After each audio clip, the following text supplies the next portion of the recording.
Okay, so another really important tip for selecting vertices and edges is I'd really recommend you use the orthographic view, one of the orthographic views. So I know so far I've been doing it in the perspective view to show you, but if you want to select the edges or the vertices accurately, if you go to one of the orthographic views like this one, and yours may be in wireframe mode or in shaded mode like this, so I'm just pressing F3 on the keyboard to cycle between those. But if I wanted to accurately select like all these edges here, I can do that really easily from the orthographic view. And it's probably a good idea actually to be in wireframe mode just to make sure that I am selecting the right vertices, that there's none behind here. And that will then select all of those vertices, and I can then go back to the the normal quad view and just kind of move around the object just to make sure I have selected the correct ones.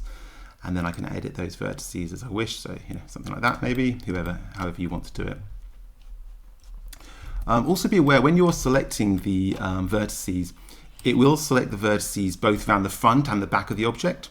So if I was to drag a selection over these vertices here from the left view, if I then go into the perspective view, you'll see that it's selected them all around the object.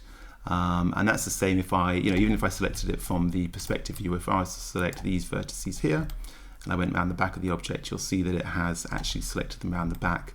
So that's just the way that the selection works when you're working with vertices and edges and so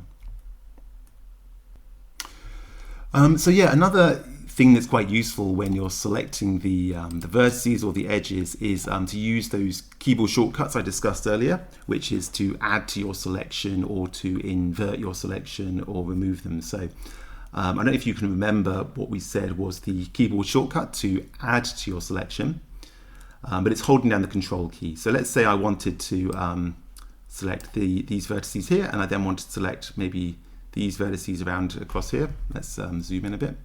These vertices here, I would then hold down the control key and then select those ones, and now I've selected all of those, the vertices I want to select. And I could now maybe use the scale tool and I could scale those vertices in or out, or whatever I wanted to do with those. And if I wanted to, let's say, just remove a few vertices from that selection, I could hold down the Alt key and I could then drag over the vertices I wanted to remove. And now I've just got these ones selected.